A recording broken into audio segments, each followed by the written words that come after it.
Welcome to Season 3 of Off Script with Sam Monk, Senior Leader of Equippers Church. We're talking about what's worked, what hasn't, and leadership lessons from the journey. Enjoy today's podcast. Season 3. Wow, Season 3. It's been a while, but we're back. Stoked I finally get to sit in the chair. Yeah. It's so good having Wayne Hurero here. And Wayne and I have journeyed for some time, a few years. I want to say decades. Yeah. But I'm not going to say how many. It would be 30 plus. 30 plus. Yeah, wow. And so I met him when he was 5 years old. And you were in a school uniform. I would have been in a school uniform. But for those that don't know, Wayne and Libby, just incredible worship leaders, just serving churches around the globe, and had a big international influence. Wow. And just privileged to do life alongside these guys. And we couldn't have done any of that without covering. Yeah. I'm so appreciative of our pastor, Sam Monk, and what you guys have done for us and for the church has been amazing. Yeah. Well, it's all together. And so here we are, Off Script, Season 3. And what did you get up to last night? Well, see, they're all together. We were at an amazing citywide prayer meeting, Open Heaven. Open Heaven, largest arena in the city, packed out, tickets. Man, I want to say 10, 11,000 people. Yeah, well, tickets were all allocated before the night, a week before the night, to a prayer meeting. And how good is that? That's happening up and down the nation. So I'm stoked. Venues. About all of the Open Heavens that are happening around the country. And we were even in one in Fiji. Yeah, in Fiji, and soon to be Australia as well. Oh, so true, yeah. God has been good. All right, and off script. So what I love about these off script episodes is the vibe, man. It's like the water cooler chats. Yeah, it's the non-agendaed items. The non-agendaed items. Exactly. It's the meeting after the meeting. The hallway conversations. Yeah. It's like it's like all the stuff that we all know that sometimes the real meeting happens after the meeting. And I used to love like being in the office and you'd have a meeting, but then you would walk around the office. And it's those conversations that made all the changes. Tell me what you really think. Exactly. I want to know what you really think here. Not what you just wanted other people to hear, but what you really think. No, what it was, hey, I really need you to... Never.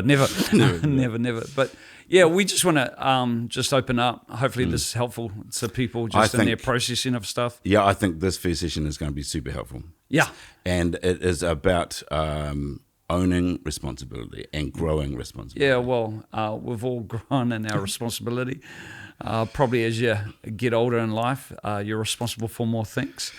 And so, it's just... Yeah, but how people view responsibility is like a thing, because some people see it as like a real burden. I don't want more responsibility. Well, we live in a world where everybody's going, hey, not my responsibility. That's your fault. That's, it's like we're trying to avoid responsibility. Yeah, especially when responsibility equals blame. Yeah. For sure. Yeah, I don't want that. It wasn't my fault. Yeah. But then the idea of, some people get the idea of, I want more responsibility, but they don't, there's still the sense of a weight or a burden of it. Yeah. Well, I was reading through the talents, parable of the talents. We know that in Matthew 25. Yeah. One dude got 5, another 2, another 1. Yep. We hear a lot of messages about the guy with the 1. The guy that buried it. Yeah. Don't bury your talent. You wicked and lazy. Don't be wicked and lazy. Burying your talent. Use what you have. Yep. And I think there's a powerful principle in that. But what about the guys with 5? Yeah. 5 got 5 more. 2 got 2 more. Yeah, I don't know that I've ever heard a sermon on those guys. Yeah, well, we hear, well done, good and faithful servant. Mm-hmm. So we've heard those words. Mm-hmm. But what do they get? Because, I like how the New Living puts it. I think it puts it like this. Well done, good and faithful servant. Now you're going to get more responsibilities. More responsibilities. And it's like, hey, no, it's not. Now you're going to get a holiday in Fiji and you'll just be able to relax. It's like the reward for doing well with more. What you have is more. More of the same. More responsibility. So the guy that had 5 got actually 5 more. Yeah. The guy that got 2 got only 2 more. Yeah. So the bigger the reward, the bigger the responsibility. Well, the bigger the responsibility. And so no wonder a whole lot of people go, wow, man, that means I might have more responsibility. Yeah. In fact, I think it's a big, challenge today because a lot of people, even with leadership gifts, calls and that, sometimes are avoiding it simply because they don't view responsibility right. Yeah. So the question we're going to ask in a lot of ways is, what would it take for us to renew our mind? We would see responsibility as a reward, not a burden. This is epic. This is like an epic thing to talk about for especially guys in ministry, because often responsibility means power. Yeah. And so we really don't want to be thinking, oh, I want more power. Yeah. But the idea of responsibility being blessing and blessing for others, it's a total change of it's kingdom thinking. Well, it's promised land. Promised land is a land of responsibility. Everything was provided for in the wilderness, but promised land is like, hey, great. You got to take responsibility for. That's awesome. The food. It's not just going to arrive at your tent door. Yeah, flowing with milk and honey. You think, oh, great, it's going to be awesome. I can sit back. Yeah, but you're right. After 40 years of having food. Room service. Yeah, they just they had to come back home. And create a home. That's great. Yeah, and so just what would it take? Because a lot of us see it as a burden rather than a reward. Totally. It's like what would it take for us to change our mind? Because I think that's a good challenge. Because the world sells us a wilderness mentality. It's like just do as little as you can, get as much as you can. Yep. And in the end, hopefully somebody else will produce for you, and you can just sit back and take it easy. I think I like just the idea that I can now just get followers on Insta and travel the world and make money and kind of live my life of luxury in the land of milk and honey. And then so many people are chasing that dream. Yeah. And it's just, you're right. We got to see it as we're just made for more than that. Yeah, we're made for more than that. And don't buy into a false narrative. Yeah. Don't buy that course that's going to get you rich quick. All right. Let's talk about like who it is that is the master in that story. The master left them with 5, 2, 1. Well, I think a big thing in life is we're always playing, there's an audience in our head that we're seeking approval from. And so the question I ask myself is, who am I looking for approval from? Right. Because, when it comes to responsibility, I can't keep everybody happy. Right. Yeah, it's like, that's impossible. To keep people happy, leading the ministry, leading the church, just in life, it's like if my responsibility is to make everybody happy, I'm on a hiding to nothing right from the start. But if I'm just, if I know my responsibility is to God, because again, who entrusted the talents? The master entrusted the talents, and in the end, they were responsible not to even want what somebody else had, but what they were given. And so it's who though, but it was the master returned. Yeah. The master. Well, it's the obvious one, right? As Christians, we read that, and the obvious thing is, okay, the master is God. But actually, it is more about that mindset of who is it that I'm really trying to get approval from? Is it actually God? Yeah. Or if you're in ministry, is it the pastor? Yeah. Am I trying to suck up to the boss? Glaze. That's a new word. Am I a glazer? Glazer. Okay. Well, I heard that recently. I shouldn't be using that word because I'm too old to use that word. I haven't heard of it. You're way cooler than I am. No, not me. It's like, it's just, but it's. Yeah. Are you a glazer? In the end, approval. Glazer. I'm going like, I just heard that the other day, and I was like, wow, okay, that's a new word. We termed it something else in our day, but I can't say that. I got you, man. Yeah, you got me, man. We're thinking alike. But whose approval are you looking for? Because that's a big thing, and I think that wears a lot of people out, and that's why people go, oh man, I don't want to, have to be able to keep all these people happy, right? Which is impossible, but it's the old AO1, audience of one. Nice. Yeah. Nice. Thing. I think that just simplifies life. Yeah, it simplifies life. Okay, so what you're basically saying is, hey, make sure you don't don't forget that actually just to question yourself, who am I doing this for? Yeah. And make sure it's God, because what can get in the way of that? Yeah. And I think even breaking it down simply is, am I here to serve other people? Okay, awesome. Serve, I'm not here to impress, but how can I serve, come underneath? And in the end, if it's all about helping people in the way. Listen, I really love the idea of the gifts, the apostolic gifts, which are there to serve the church. Yeah. As opposed to, get power from and get all your power trip stuff. Well, they're not headship gifts, apostle, prophet, pastor, teacher, evangelist. Yes. They're to come underneath and serve. And that's huge. Yeah, it's from that position. I think it frees you up because in the end, you're just there to help. Yeah. You're not there to lord it over. And often we say we don't use people to accomplish our vision. People are our vision. People are our vision. People. So if we equip them, train them, release them, that's okay. So I'm from the whole world of music and worship, and that whole thing is it's huge trying to get people, just musos and singers, especially in worship, because it's so they're performance based. Yeah. Well, but like if you're a non-Christian, you can just be blatant with it. Hey, music is my thing. Yeah. But Christians come in and then they say, well, music is my thing, but they use God as an excuse, but I'm doing it for the Lord, so there's no pride in it. Don't treat it like an idol. But it actually is still there. And so we have to spend so long getting that out of their minds to say, hey, it's actually not about the music, it's about people. Yeah, I think a big thing, people come, I want to make a difference. And often say, over time, you find out it's more about the I than the difference. Then the difference is not. I sort of laugh at that one. It's is it really? I want to make a difference. Or is I?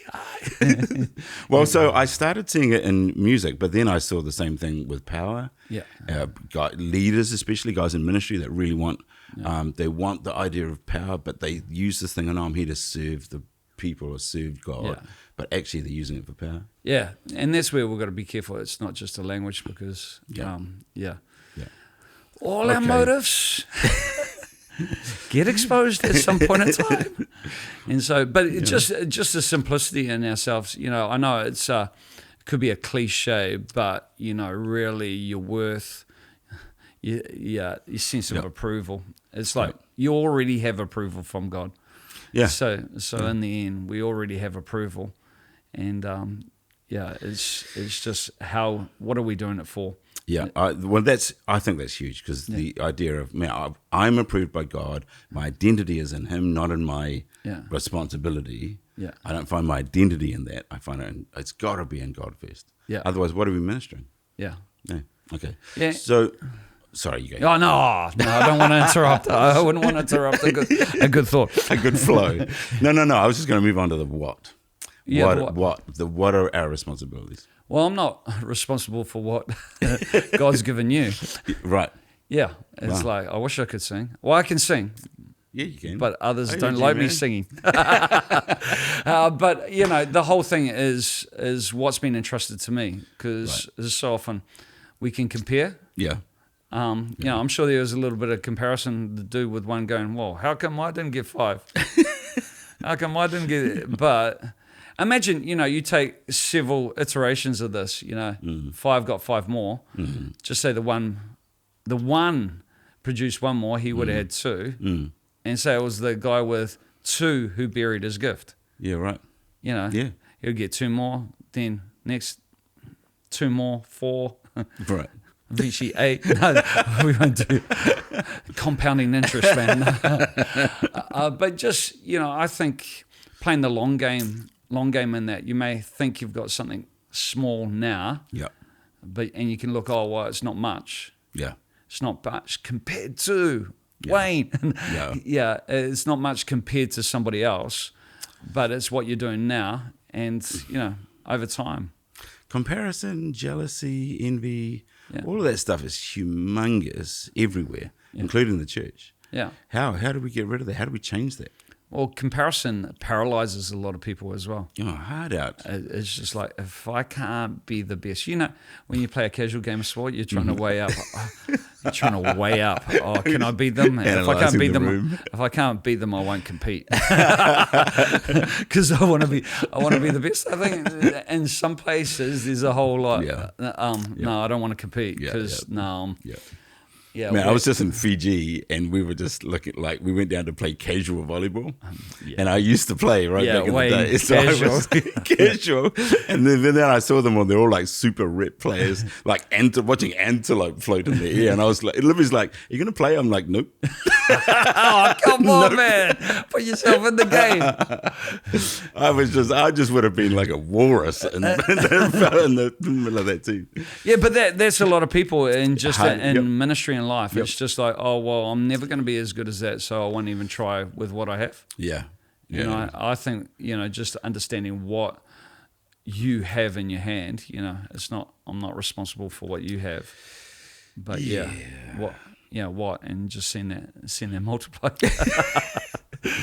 Oh man, star volleyball player, watch out! No, it's just get back on that court, man. I will actually. I'll be the setter if he doesn't jump.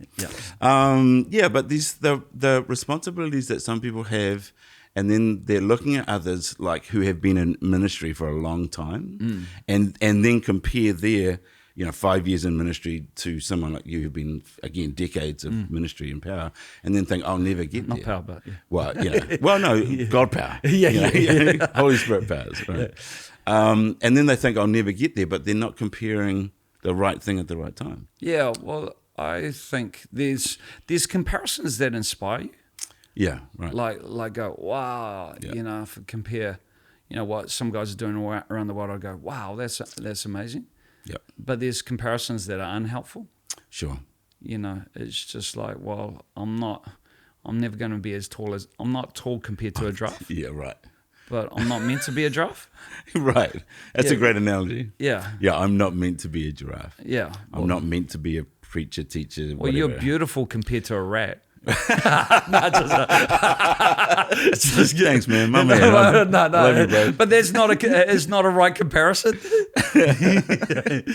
It's just you get what I mean, and it's like people even go, "Oh, well, at least I'm not as bad as they are." Or does that make you good? That doesn't make you good. Yeah, it does not justify your sin. Yeah, exactly from there. So that whole thing, knowing what because you're accountable for your own, your heart, the condition of your heart, your attitude, what you speak. But you can't even ask that question until you find yourself in God. Comes back to the who, right? Yeah. Once you find your identity in God, then you're free to be able to say, okay, Lord, what have you given me? Yeah. What talents, what gifts, what stuff do I have?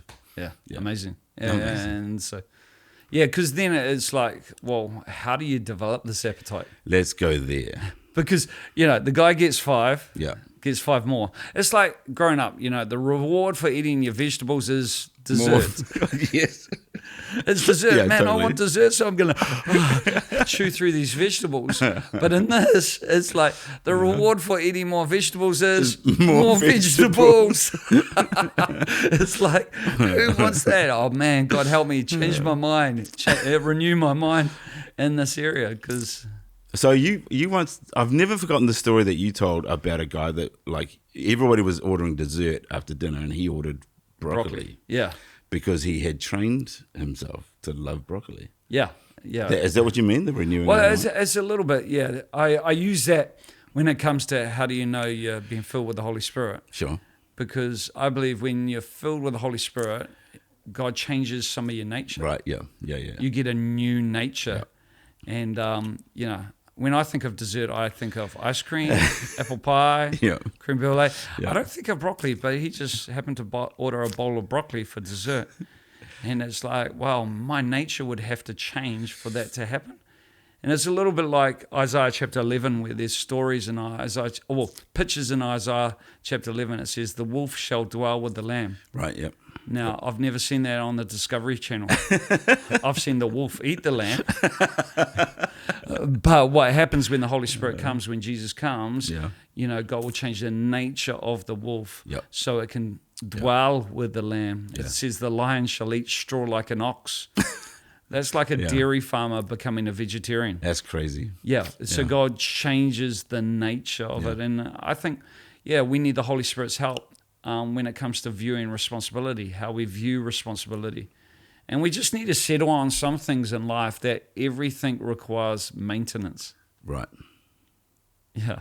It's like, so there's transformational power, yeah. but at the same time, we have a responsibility to maintain, to create patterns. Well, even my stone garden still gets weeds every now and then. Yeah, true. Yeah, right. And I wanted a low maintenance garden, but I was like, hey, and nothing in life is without maintenance. Yeah.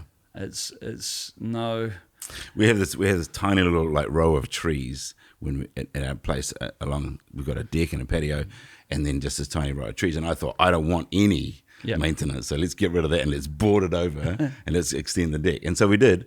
The other day though, I spent like all day water blasting that deck. Yeah, because I still had to maintain it. Well, and I think everything requires. A big thing. I believe why God gave the Israelites the promised land little by little.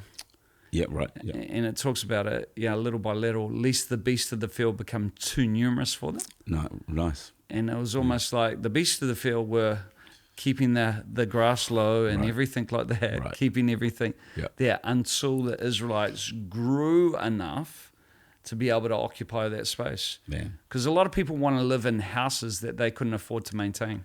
Wow. Yeah, fantastic. Yeah, you were absolutely right. Yeah. Finally, I could win the lottery. Yeah. I could go ahead and buy all this stuff, but then they don't know how to maintain. I remember seeing the yachts at the the big America's Cup, and all the guys came along with their big yachts, and everybody would walk around and look at these big yachts, going, "I wish I could have that," not realizing that in order to keep those things maintained, the staff, it's like 10% of the cost of the yacht per year. So, $1 million yacht, but then it's $100 grand a year just to keep the thing going. And $1 million. Try 100 million. Yeah, all right. It was an example. It's a small yacht. Yes. I don't know why I thought of 1 mil. Oh, 1 mil. That gives you that little dinghy. No, but it's so it's so true. It's just like the power bill, bigger house, bigger, more to clean. Okay, so you are so right. In the wilderness, everything was kind of laid on for them. It was the same with their worship. Like worship was just you follow this pillar of fire and smoke, and the tabernacle was right there. Yeah. But then when Joshua took them in, he was very definite about, hey, I want you to set up your houses. I want you to teach the law to your kids. I want you to put the law on on the doorposts. I want you to set up systems that go from generation to generation, where you have to take responsibility for that, right? Yeah, and not just have it all handed to you. Yeah, and that's where they messed up. And I think when we leave it to somebody else and we don't take responsibility, I like the thought what you take responsibility for, you have rulership over or authority over. Yeah, dominion. Yeah.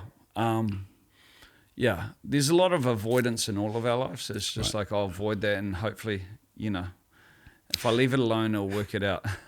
So we have the two kinds. If I'm thinking of a ministry staff right now, we have these two kinds of ministers. One who's like super strive. Yeah, I'm going to do it all in my own strength, and of course that leads to pride or just straight up failure. Yeah, or you've got the super spirit ones that God's going to do everything and I don't have to do anything. Yeah, it's again the tension: faith, works. Yeah, because it's faith without works is dead. Yeah. But it can't be just relying on works. Our works, it's like we can't achieve it. So, okay, so hit me with your big kind of picture of how you change that mindset, or you let the Holy Spirit transform you. It's like, God help. Because in our nature, it's easy to see responsibility as a burden, but just going, okay, God, you've seen. I like the thought that God entrusts big problems to big-spirited people. Awesome. So if you got big problems right now, maybe it's because you got a big spirit that can handle it. That's awesome. And just, He will enable us, He will empower us, but it's our dependence on Him that really helps us do the thing that He's called us to do. And so, That's probably a big thing. Yeah, that's a great way to wrap it up, because I think if I look over your years of ministry and leadership, that's exactly what I've seen. I've seen you take on really big problems and not afraid to do it, but you've done it with, just pursuing God with faith and responsibility. You've knocked on doors, you've done all the diligence, all the work, but then you've just led this life of prayer and a pursuit of God. And often I've looked up and thought, I'd hate to have that job. That's I hate to have your job. So it's like, oh man. No. So I just think it's a great way to to wrap it up for everybody here. Just be transformed by the renewing of your mind. Yeah. Season 3, man. Season 3. Stay tuned. Let's go. Thanks for listening to Off Script with Sam Monk. If you found this podcast helpful, make sure you pass it on. We love your feedback, so drop us a line about what topics you'd like to hear about on Off Script with Sam Monk.